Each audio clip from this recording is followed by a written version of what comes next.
കോട്ടയം വടവാതൂരിൽ ഭാര്യയുടെ കാമുകനെന്ന് സംശയിച്ച് ബന്ധുവിനെ വെട്ടിക്കൊലപ്പെടുത്തിയ കേസിലെ പ്രതി കോടതിയിൽ കീഴടങ്ങിയിരിക്കുന്നു. വണ്ടിപ്പെരിയാർ സ്വദേശിയായ എസ് അജീഷാണ് കോട്ടയം ചീഫ് ജുഡീഷ്യൽ മജിസ്ട്രേറ്റ് കോടതിയിൽ കീഴടങ്ങിയത്. മണർക്കോട് പോലീസ് പ്രതിയെ കസ്റ്റഡിയിൽ വാങ്ങുകയും ചെയ്തു. കോട്ടയത്ത് നിന്ന് ഗോകുൽ ചേർന്നു. ഗോകുൽ, എപ്പോഴായിരുന്നു ഈ കീഴടങ്ങൽ? സേതുലക്ഷ്മി, കഴിഞ്ഞ ശനിയാഴ്ച രാത്രി 7:45 ഭാര്യയുടെ ബന്ധുവിനെ, ഇത്തരത്തിൽ ഭാര്യയുടെ കാമുകനാണ് എന്ന് സംശയിച്ചുകൊണ്ട് ഇടുക്കി വണ്ടിപ്പെരിയാർ സ്വദേശി അജീഷ് വെട്ടിക്കൊലപ്പെടുത്തുന്ന ഒരു സംഭവം ഉണ്ടായത്. അതിനുശേഷം പ്രതി ഒരാഴ്ചയായിട്ട് ഒളിവിലായിരുന്നു. തുടർന്ന് ഇന്നാണ് നിലവിൽ കോടതിയിലെത്തി കീഴടങ്ങിയിരിക്കുന്നത്. ഈ പ്രതിയെ അതിനുശേഷം മണർകാട് പോലീസ് കസ്റ്റഡിയിൽ വാങ്ങുകയും ചെയ്തിട്ടുണ്ട്. എന്തായാലും ഈ പ്രതിയെ കണ്ടെത്തുന്നതിന് വേണ്ടിയിട്ട് പ്രത്യേക അന്വേഷണ സംഘത്തെ എസ്.പിയുടെ നേതൃത്വത്തിൽ രൂപീകരിക്കുകയും ഒക്കെ തന്നെ ചെയ്തിട്ടുണ്ടായിരുന്നു. പക്ഷേ ഒരാഴ്ചയായിട്ടും പ്രതിയെ കണ്ടെത്താനായിട്ട് സാധിച്ചിരുന്നില്ല. തുടർന്ന് കഴിഞ്ഞ ദിവസം ഇയാൾക്കെതിരെ പോലീസ് ലുക്കൌട്ട് നോട്ടീസ് പുറപ്പെടുവിച്ചിരുന്നു. അതിനെ തുടർന്നാണ് ഇപ്പോൾ പ്രതി കോടതിയിലെത്തി സ്വയം കീഴടങ്ങിയിരിക്കുന്നത്. കോട്ടയം ചീഫ് ജുഡീഷ്യൽ മജിസ്ട്രേറ്റ് കോടതിയിലാണ് പ്രതി കീഴടങ്ങിയിരിക്കുന്നത്. ഒപ്പം ഇയാൾ കൊന്നത് നിലവിൽ വടവാതൂർ സ്വദേശിയായിട്ടുള്ള രഞ്ജിത്ത് എന്ന് പറയുന്ന 40-കാരനെയായിരുന്നു. ഭാര്യയുടെ കാമുകനെന്ന് സംശയിച്ചുകൊണ്ടായിരുന്നു ആ കൊലപാതകം നടത്തിയത്. ഇവർ ഒപ്പം ഈ കൊല്ലപ്പെട്ട ആളുടെ ഒരു സുഹൃത്തിനും ഇയാളുടെ ആക്രമണത്തിൽ ഗുരുതരമായിട്ട് പരിക്കേറ്റിട്ടുണ്ടായിരുന്നു. റിജു എന്നായിരുന്നു അദ്ദേഹത്തിന്റെ പേര്. റിജോയ്ക്ക് ഗുരുതര പരിക്കുകളോടെ മെഡിക്കൽ കോളേജിൽ ഇപ്പോഴും ചികിത്സയിൽ തുടരുകയാണെന്നാണ് മനസ്സിലാക്കാനായിട്ട് സാധിക്കുന്നത്. എന്തായാലും ഈ കേസിൽ നിർണായകമായിട്ട് ഉള്ള വഴിത്തിരിവാണ് പ്രതിയുടെ കീഴടങ്ങൽ. ഇനി പ്രതിയെ കൂടുതൽ ചോദ്യം ചെയ്തതിനു ശേഷം കേസിന്റെ കൂടുതൽ വ്യക്തതകൾ, കൂടുതൽ വെളിപ്പെടുത്തലുകളൊക്കെ തന്നെ വരുന്ന മണിക്കൂറുകളിൽ ഉണ്ടാകുമെന്നാണ് പ്രതീക്ഷിക്കുന്നത്.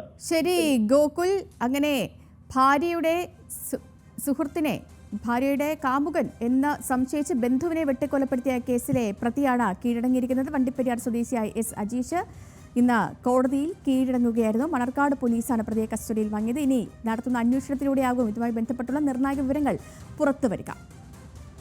ഗോകുലാണ് വിവരങ്ങൾ നൽകിയത്.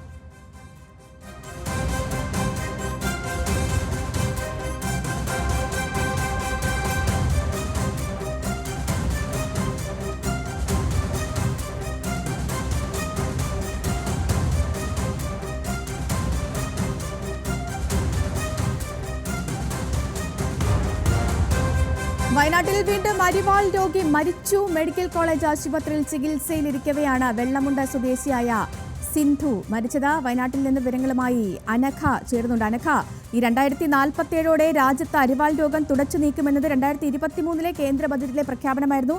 ഇതിന്റെ തുടർച്ചയെന്നോണം സംസ്ഥാന ബജറ്റിലും പ്രഖ്യാപനങ്ങളൊക്കെ ഉണ്ടായി ഈ രോഗം ഇല്ലാതെയാക്കാൻ, തുടച്ചു നിൽക്കുന്നതിന് സഹായകമാകുന്ന തരത്തിൽ. പക്ഷേ അതൊന്നും ഇനിയും ഒന്നും ഗുണം കണ്ടിട്ടില്ല, ഫലം കണ്ടിട്ടില്ല എന്ന് വേണം ഈ സ്ഥിരമായി രോഗികൾ, അതും ഈ അരിവാൾ രോഗത്തിലൂടെ ഓരോരുത്തരും മരണത്തിന് കീഴടങ്ങുന്ന വാർത്തകൾ അറിയുമ്പോൾ നമ്മൾ മനസ്സിലാക്കാൻ. അപ്പോൾ വിവരങ്ങൾ പറയൂ ഇതുമായി ബന്ധപ്പെട്ട്. തീർച്ചയായും ഒന്ന് നമുക്ക് പറയുവാനുള്ളത് അരിവാൾ രോഗത്തിന്റെ ഒരു മൂർധന്യ അവസ്ഥ തന്നെയാണ്. മറ്റൊന്ന് വയനാട് മെഡിക്കൽ കോളേജിൽ വെച്ച് ഇവർക്ക് കൃത്യമായിട്ടുള്ള ഒരു പരിഗണന ലഭിച്ചില്ല എന്ന ഒരു ആരോപണവും കൂടി നിലവിൽ നിലനിൽക്കുകയാണ്. വെള്ളമുണ്ട എടത്തിൽ കോളനിയിലെ സുരേഷിന്റെ ഭാര്യ സിന്ധുവാണ് മരിച്ചത്. 23 വയസ്സായിരുന്നു.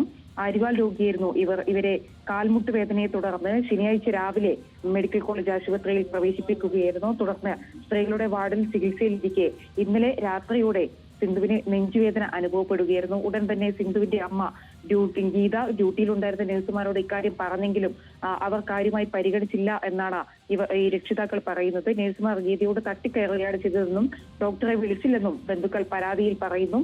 പിന്നീട് സിന്ധു അവശ നിലയിലേക്ക് എത്തി. തുടർന്ന് ഡോക്ടർ എത്തി. അപ്പോഴേക്കും മരണം സംഭവിച്ചിരുന്നു എന്നാണ് ഇപ്പോൾ കുടുംബം വ്യക്തമാക്കുന്നത്.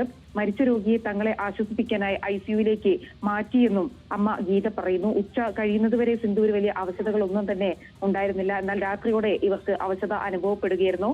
തുടർന്നാണ് അമ്മ ഡോക്ടറെ വിളിക്കാൻ നഴ്സുമാരോട് പറഞ്ഞത്. എന്നാൽ മരുന്നല്ല, ഭക്ഷണമാണ് വേണ്ടതെന്ന് പറഞ്ഞ് നഴ്സുമാർ ഭക്ഷണപാത്രം സിന്ധുവിന്റെ മടിയിൽ വെച്ചു കൊടുത്തുവെന്നും ഈ മാതാപിതാക്കൾ ആരോപിക്കുന്നു. 9 മണിയോടെയാണ് ഇന്നലെ രാത്രി സിന്ധു മരിക്കുന്നത്. ഈ സിന്ധുവിന്റെ മരണശേഷം നഴ്സുമാരെ ആശുപത്രിയിൽ നിന്ന് കാണാതായി എന്നും ബന്ധുക്കൾ പരാതിയിൽ പറയുന്നു. ഏതായാലും മൃതദേഹം ഇപ്പോൾ വീട്ടിലേക്ക് കൊണ്ടുവന്നു. ഇന്ന് വൈകിട്ടോടുകൂടി തന്നെ വീട്ടുവളപ്പിൽ സംസ്കാര ചടങ്ങുകൾ നടക്കും. എന്താണെങ്കിലും അത്യന്തം ദാരുണമായ ഒരു സംഭവം തന്നെയാണ് അനഘ. ഈ പാലക്കാട്, മലപ്പുറം, വയനാട് ജില്ലകളിലൊക്കെ 2014 മുതൽ അരിവാൾ രോഗം കണ്ടെത്തിയിരുന്നു. ഇതിൽ പ്രത്യേകിച്ച് ഈ വയനാട്ടിലെയും അട്ടപ്പാടിയിലേക്ക് ഗോത്രവർഗ്ഗക്കാരിൽ ഈ രോഗം വളരെ കൂടുതലാണെന്നും അന്നേ കണ്ടെത്തിയതാണ്. പക്ഷേ ഈ രോഗത്തെ ചെറുക്കാനുള്ള നടപടികളൊന്നും ഇതുവരെ ആരോഗ്യവകുപ്പിന്റെ ഭാഗത്തു നിന്നും സർക്കാരിന്റെ ഭാഗത്തു നിന്നും ഉണ്ടാകുന്നില്ല എന്നുള്ളത് ദുഃഖിപ്പിക്കുന്ന അല്ലെങ്കിൽ ഒരു വസ്തുത തന്നെയാണ്. എന്താണെങ്കിലും ഇത്തരത്തിലുള്ള മരണങ്ങൾ തുടർക്കഥയാകുമ്പോൾ, പ്രത്യേകിച്ച് ഈ ഭാഗങ്ങളിൽ വയനാട്ടിലടക്കം മരണങ്ങൾ, അരിവാൾ രോഗം, അതിനെ തുടർന്നുള്ള മരണങ്ങൾ തുടർക്കഥയാകുമ്പോഴെങ്കിലും ആരോഗ്യവകുപ്പ് ഈ ഒരു വിഷയത്തിൽ സത്വരമായൊരു നടപടി സ്വീകരിക്കും എന്ന് തന്നെ നമുക്ക് പ്രതീക്ഷിക്കാം. അനഘയാണ് വിവരങ്ങൾ നൽകിയത് വയനാട്ടിൽ നിന്ന്. വയനാട്ടിൽ വീണ്ടും ഒരു അരിവാൾ രോഗി കൂടി മരണത്തിന് കീഴടങ്ങിയിരിക്കും.